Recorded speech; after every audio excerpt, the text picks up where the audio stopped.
March 24th. Boy, there's a lot of things that are going on. Some say we're already into the new year with the biblical calendar, with God's calendar. And there's some that says it's still coming.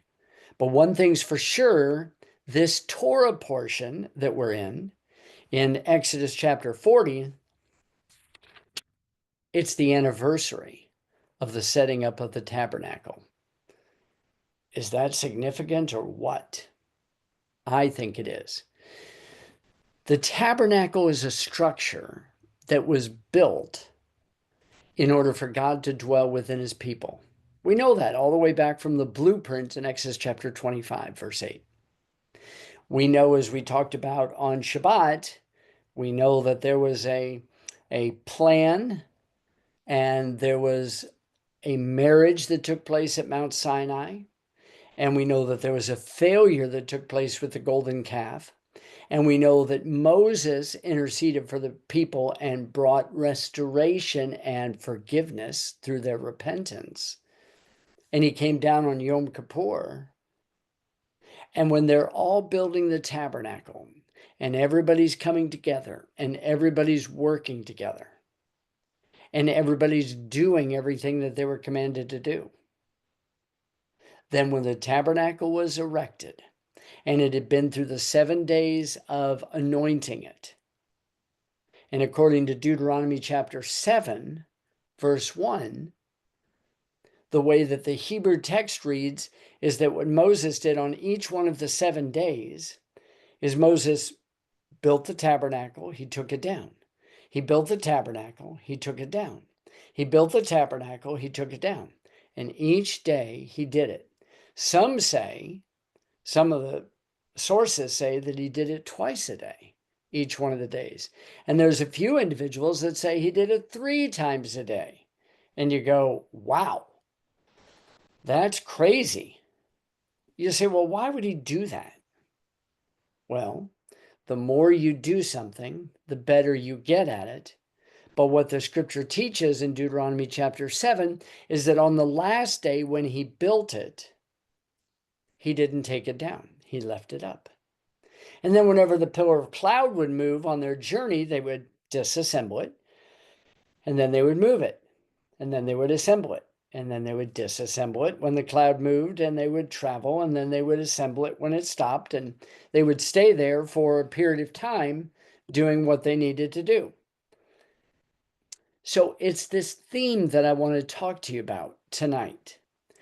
So I want to begin at the beginning of this Torah portion in Exodus chapter 38, verse 21. And I want to teach you something that you already know, but I want to remind you about it because this is going to be super duper important for you in your own personal walk with the Lord. Now, I'm going to take a few pieces of the puzzle, and I'm going to show you a piece of the puzzle. Then I'll show you another piece of the puzzle and another piece of the puzzle, and they'll look like they're 3 independent pieces until we bring them together. And then when we bring them together, then they will give you a picture that tells me how to face tomorrow, a picture that tells me how to face this evening, a picture that tells me how to face next week. Lord willing, he gives me next week. There will be a principle that I want to share with you tonight, which will teach you the importance of building, failing, building, failing, building, failing, etc., etc., etc. Zig Ziglar of blessed memory used to say, he said, I said this to Suzanne one day in the colonic room. I was, not doing something right, and she was pointing it out to me, correcting me on what I was doing. And I looked at her and I said, Suzanne, if anything's worth doing well, it's worth failing at. And I left it there. If anything's worth doing right, if anything's worth doing well, it's worth doing wrong. until you get it right. From Zig Ziglar. What does that mean?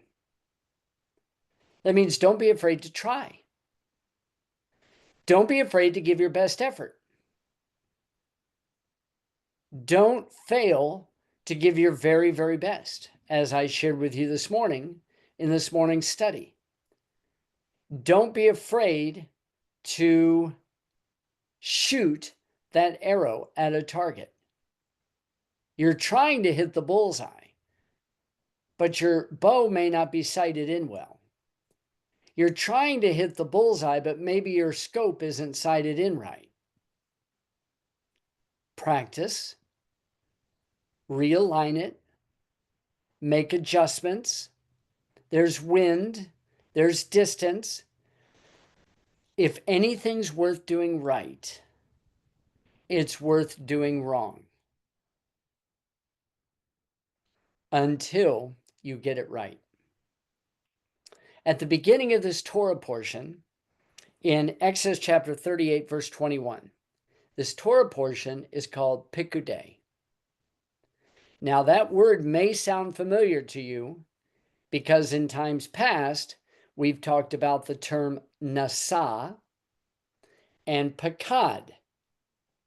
Nasa rosh, means to lift up the head. Whenever God would take a census of those that were the age of 20 and above, the age of the warrior, they would have their head lifted and they would be counted. The good shepherd who watches over his sheep, who lays down his life for the sheep, in John chapter 10, verse 10, every night when he puts his sheep up in his pen, he will count them one head at a time. 1, 2, 3, 4, 98, 99. Where's my 100? He'll take the 99, he'll put them in the pen, he'll close up the pen, and he'll go look for the one that strayed.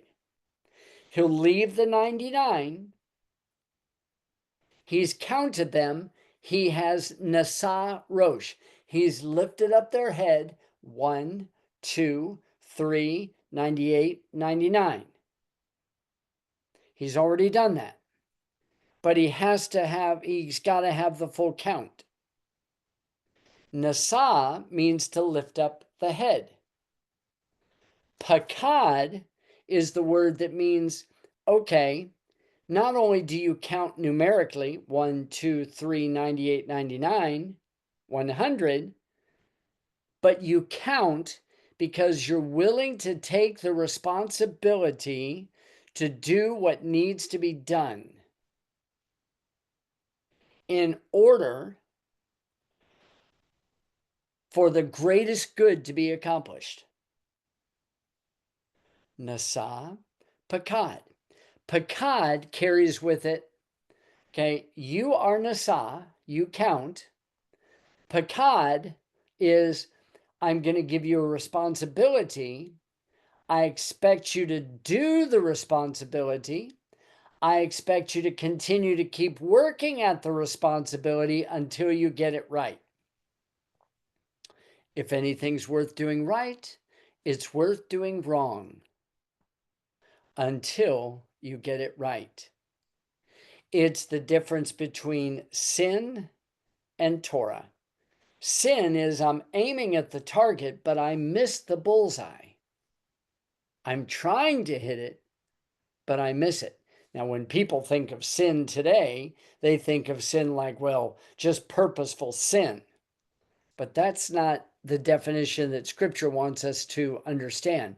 It means to miss the mark. I'm trying to hit the mark, but my sight is off.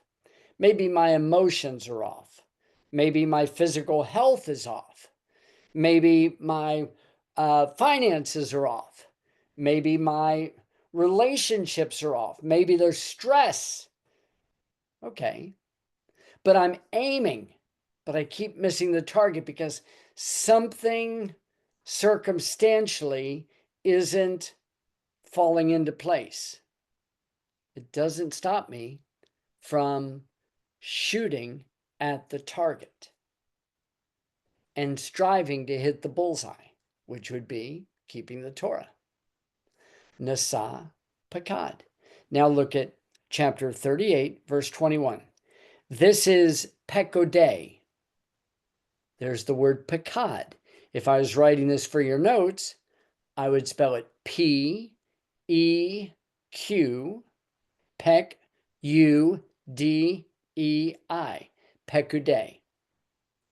The root word of that is Pakad. So take the sum, not just that and that and that, but take the sum, the functional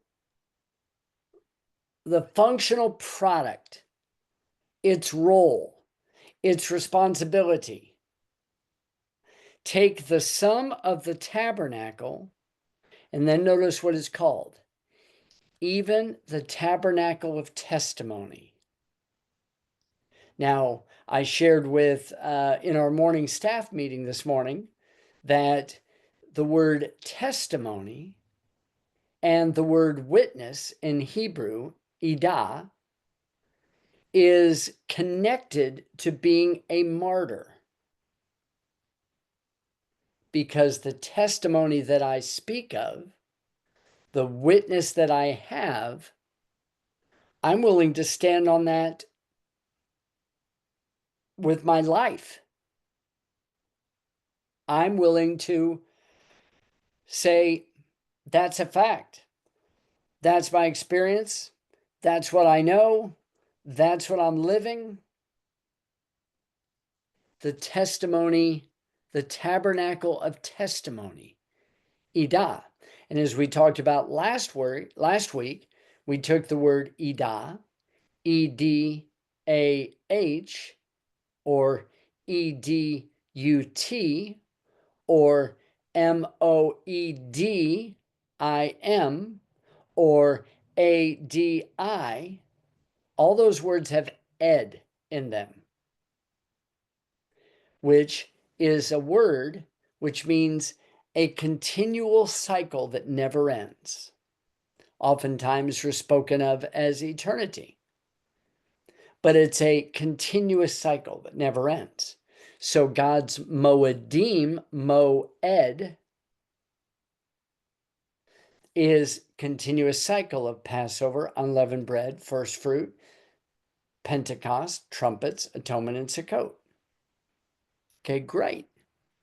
It's never ending. The weekly Shabbat, it's a moedim, never ending. The Shemitah year, every 7th year, it's every 7 years. Every Jubilee cycle, every 49th year and 50th year. Every Shavuot and every Yovel. It's a cycle. It never ends. It will never end. And God uses these in his prophetic calendar.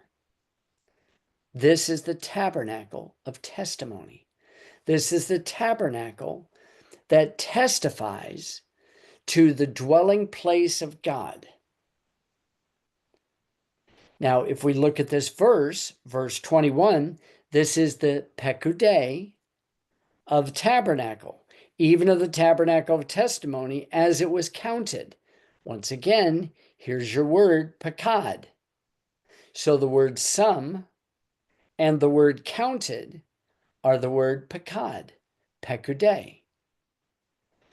According to the commandment of Moses, for the service of the Levites by the hand of Ithamar, son to Aaron the priest. Okay, great. So we've got this tabernacle. It's being erected. It's being anointed for 7 days. And he says over here in chapter 40, verse 2, on the first day of the first Hodesh shall you set up the tabernacle, the tent of the congregation. So prior to this first day of the first month, which according to many has already occurred, the anniversary was this past week, of this verse. For some, the anniversary is coming up in a couple of days. For others, the anniversary, if they're keeping tabs on it, will be a little bit later. But what God's doing with everybody understanding things from a different perspective is he's moving us ever so closer. Remember what I said at the beginning of our study. If anything's worth doing right, it's worth doing wrong till you get it right. There was a reason why Moses, in the book of Deuteronomy, chapter 7, when he literally Numbers chapter 7, he sets up the tabernacle, takes it down, sets it up, takes it down, sets it up, takes it down, sets it up, takes it down. You say, why would he do that? Why wouldn't he just set it up once? Because he wanted to be so efficient in modeling for the people that would be setting it up, namely Aaron and his sons, who would take it down, set it up, take it down, set it up, to show this is how it's done, this is how it's done, this is how it's done. The role of a leader is to show how it's to be done, to equip the people how it was done, so the people can do what was shown to them, what was done. As I was sharing with an individual this week who came up to the clinic, I emphasized to them from Philippians chapter 4, verse 9, I emphasize the things that you have received, the things that you've learned, the things that you have heard, the things that you have received and seen in me, do them, and then the God of peace will be with you. So the role of a leader is to do it themselves, to know how they're doing it so well that they can teach it to somebody else, and then to teach it in such a way that that person can succeed so that they can do what has been done, so the cycle can repeat itself over and over and over again. And it'll be done right each time. I want to take you back to the book of Genesis, Genesis chapter 2. And I want to establish this thought for you in verse 4. Many of you already know that Genesis chapter 2, verses 1 through 3, is a testimony of the seventh day of what we call the creation story. It's where God said, I've seen everything that I've done. I've looked at it. It's amazing. It's very, very good. Everything that I've created, everything that I've made, it's perfect. Now, verse 4 says, these are the generations of heaven and of the earth. Now, when you look at that for the very first time, you just go, well, that doesn't make any sense. These are the generations or the offspring or the toledot of heaven and earth. And wait a minute, what do you mean these are the generations? The generations speak of, grandparents, parents, grandkids, great-grandkids, great-great-grandkids. Those are generations. What's it talking about? These are the generations of heaven and earth. Well, the generations of heaven and earth, as we know from Genesis chapter 1, verse 2, says, but the earth became formless and void, and darkness was upon the face of the deep. And the Spirit of God hovered above the raging waters, and God said, let there be light. Well, based on the testimony of Genesis chapter 1, verse 2, there was something before verse 2. Because in verse 2, we have darkness, we have water, and we have land, and we have chaos. And we've covered this topic in fairly fundamental detail to be able to say, well, Genesis 1-2 is not the first creation story. It is a restoration story, but it's not a creation story by itself. It's not the beginning of everything. It's a beginning, a new beginning, just as 2 Peter chapter 3 tells us, there will be another heaven and another earth. And you say, wow, I never really stopped to think about it, that this wasn't God's first rodeo. There was something before. In my personal studies, my conclusion is that there's been six creations, 6 destructions. 6 creations, 6 destructions. And we're heading to number 7.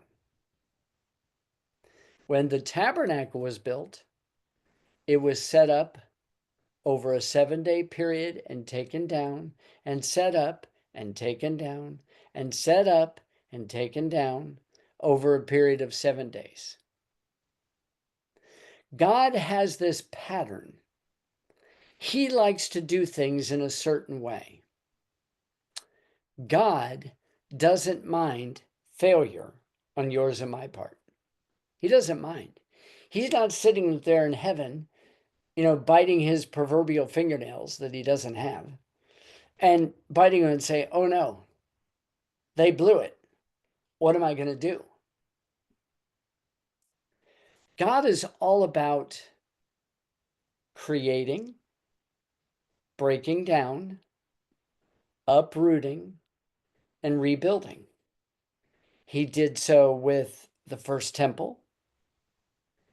He's done it with the second temple.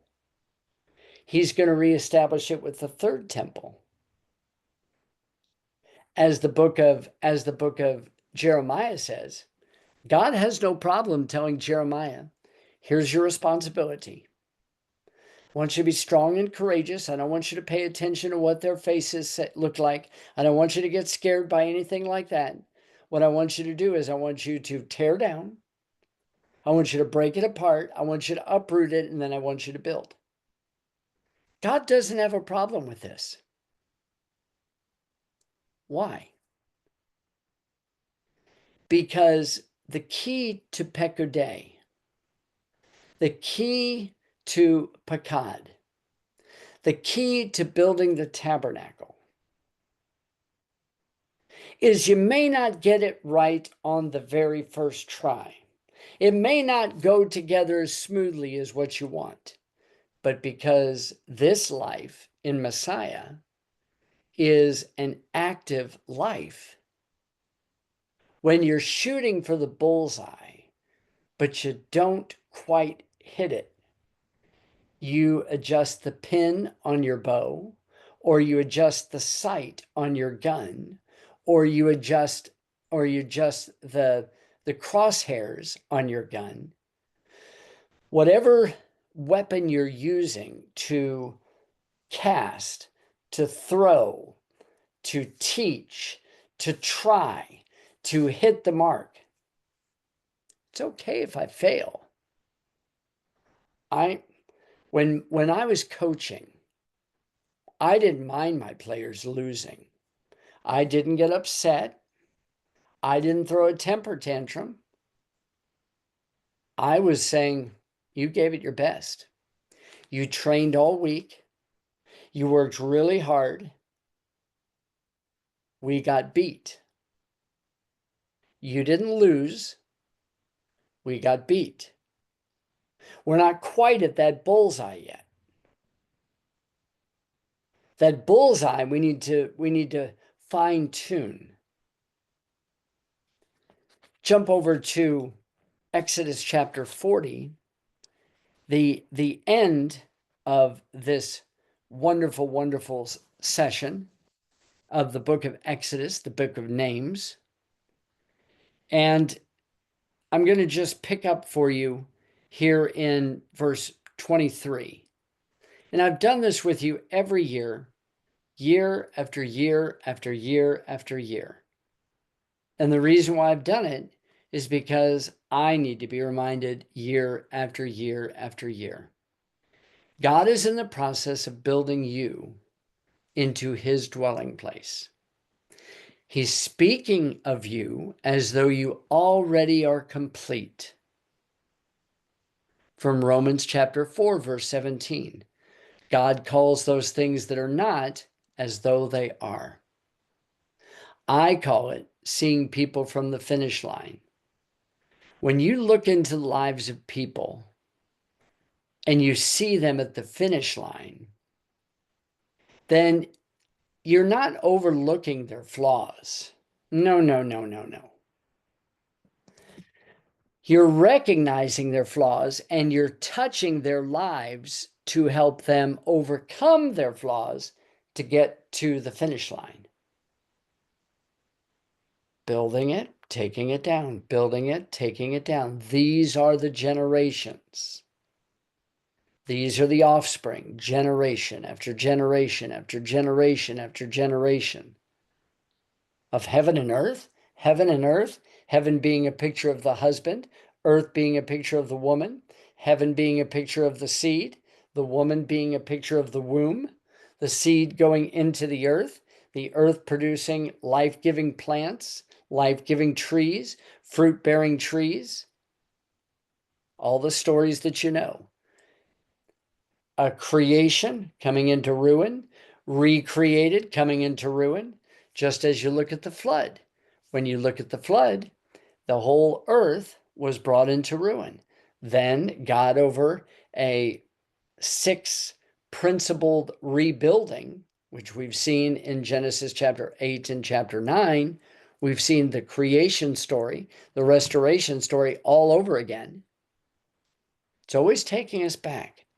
See, with every failure, with every fault, with every shortcoming, with every missing the bullseye, there's a course correction, and we get a little bit better. And then we get a little bit better. When we get a little bit better, we accept our shortcomings. When we don't choose to get better, we don't accept our shortcomings. And then we try to hide them or cover them up or make excuses for them rather than saying, you know what? I'm not very effective at hitting the bullseye in this area of my life. I need to tear down the things that aren't functional and I need to rebuild the things that are. Look at the end of verse 23. When they've put the table in the tent of the congregation, it says, and I can actually go back, I'll go back even further. Let's go back to verse 19. Okay, so he spread abroad the tent over the tabernacle, and he put the covering of the tent upon it, as the Lord commanded Moses. Now, I've got a new Bible, and so I don't have any marks in my Bible, hardly at all. But in my old Bible, I underlined it, as the Lord commanded Moses. So God gave the commandment to Moses. Moses gave it to the people through Bezaleel and Aholiab. They instructed the people who had the willing hearts, who had the wise hearts, who were willing in their wisdom, who took their specific talents and they willingly gave of them. That was the funnel picture that I showed you the other night. And so then in verse 23, notice what he goes on to say. So he set the bread in order upon it before the Lord, as the Lord commanded Moses. So as the Lord commanded Moses in verse 21, as the Lord commanded Moses in verse 23, look at verse 25. And he lighted the lamps before the Lord, as the Lord commanded Moses. Okay, great. As the Lord commanded Moses in 19, in 21, in 23, now in 25, now look at verse 27. And he burnt sweet incense thereon, as the Lord commanded Moses. Then if I look down at verse 29, and he put the altar of burnt offering by the door of the tabernacle, the tent of the congregation, and he offered upon it the burnt offering and the meal offering, as the Lord commanded Moses. Do you notice there's a pattern that's being repeated? 19, 21, 23, 25, 27, 29. And now if I look at verse 32, it says, when they went into the tent of the congregation, when they came near unto the altar, they washed as the Lord commanded Moses. 19, 21, 23, 25, 27, 29, 32. And now look at verse 33. Now this is really important, because when the commands of Moses were followed, to build the tabernacle, where everybody of a willing heart, wise-hearted, willing-hearted, used their specific skill set that God had given to them because of their wise and willing heart. The willing hearts were able to participate and to do exactly what Moses said. And when they did, notice verse 33, and he reared up the court round about the tabernacle and the altar, and set up the hanging of the court gate. So Moses finished the work. Now, you and I might say, okay, well, that's no big deal. He finished the work. Great. But if I understand what the word finished means, it's the same word that's connected to the bride. The bride goes through all of this preparation, trying, failing, continue to keep doing what's right, continue to do what's right, as the Lord commanded Moses. And when he finished assembling the tabernacle, he finished the work.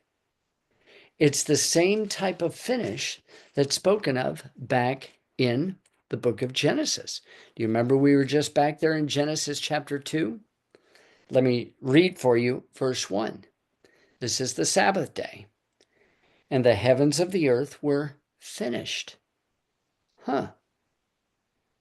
This is the word that's connected, kalal, that's connected to the bride. 6 days of work, 7th day of rest, 6 days of creating and making, the 7th day resting, 6 days of gathering manna, the 7th day no gathering of the manna, the 6 days of dedicating the altar, the 7th day it's dedicated, the 7 days of dedicating the tabernacle of testimony and finishing the work, and everybody doing what the Lord commanded Moses, everybody doing what the Lord commanded Moses, as the Lord commanded Moses, as the Lord commanded Moses. And when all the commands were completed and all the work was done, the tabernacle was finished. From Revelation chapter 21 and 22, when the Lord will tabernacle with his people, when everything's done according to the commandment of Moses. Now, what's interesting here, going back to chapter 40 of Exodus, now everything's done. Then a cloud of glory covers the tent of the congregation. This is verse 34. And the glory of the Lord filled the tabernacle. And Moses was not able to enter into the tent of the congregation because the cloud abode thereon, and the glory of the Lord filled the tabernacle. And when the cloud was taken up from over the tabernacle, the children of Israel went forward in all their journeys. In other words, they would take down the tabernacle and they would move forward, and then they would set it up, and then they would take it down, and then they would set it up. And if the cloud was not taken up, then they didn't journey till the day that it was taken up. For the cloud of the Lord was upon the tabernacle by day, and fire was on the night in the sight of all the house of Israel throughout all their journeys. Now, what's interesting is that when everything was there, that verse 35 says that when the glory of the Lord filled the tabernacle, not even Moses, the guy who had made 3 trips up to the top of Mount Sinai for 40 days. The person who had mouth-to-mouth interaction with God. The person who had face-to-face interaction with God. The person who God says was the most faithful servant in all his house. He couldn't even go in. Yet he was in the presence of the throne room of God, yet the glory of the Lord, when everybody worked together for one common purpose, to recognize, oh, okay, the golden calf happened. You're right. That was the past. That was failure. Okay, that was not good. That was painful. But you know what? Now that that's over, God said, I want you to build. I want you to build. And the people did so as the Lord commanded Moses. The word command, as you know, is the word mitzvah. The word commandment is the word mitzvot. The word to join is zav, mitzvah, zav. The army of the Lord is zavaot. The army of the Lord are those individuals who are joined together, left, left, left, right, left, left, left, left, right, left. They're the individuals who are joined together, keeping the commandments of God, doing what Moses said until the project is finished, the tabernacle is constructed, to where the glory of the Lord will fill it, to where not even Moses can enter in. Because when a group of individuals are fixed on not their failures, they're fixed on doing what needs to be done, then those individuals are going to be the vehicle that God uses to bring in his glory, his presence into the camp, to where not even Moses could enter in. But that's where the book of Leviticus comes into play. Just as the book of Exodus ends where nobody could go in, the book of Leviticus, Vayikra, begins with God's calling, and he called. His calling on how to bring people in to his presence. When there's obedience, it leads to glory. Where there's teamwork, it leads to building a structure for God to dwell in. When we begin to look at this reality of Moses building it, taking it down, building it, taking it down, building it, taking it down, doing that 7 times, at least minimum. And we go back to Genesis chapter 2, and we notice that, hey, this isn't the earth's first rodeo. At least surely it's not from Genesis chapter 1, verse 2, let alone Genesis chapter 2, verse 4, let alone Noah and the flood story, let alone the new heavens and the new earth that are coming. Why is this so important with Piqudei? Pekad. Because there is a life lesson here. And the life lesson is, as you go through life, you're going to experience failures. Spiritually, emotionally, physically, relationally, financially, you're going to experience failure. But you're going to check your sights, and you're going to shoot for the bullseye again. And you're going to adjust, and you're going to practice. And if anything's worth doing right, it's worth doing wrong until it's done right. As long as you keep trying, and I know most people don't like to use that word. I don't want to try, I want to do it. I know. As long as you keep moving forward, Picard, as long as you recognize I have a responsibility within the body of Christ, I have a responsibility. I need to take my responsibility seriously because I'm an important part of doing the commandments of the Lord just as they were given to Moses.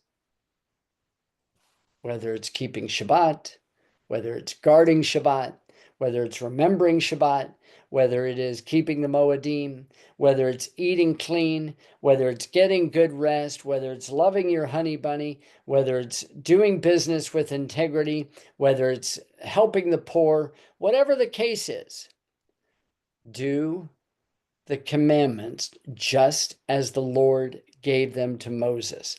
And in the process, if you're doing that, you'll be building a tabernacle, a community structure where God can dwell in the midst.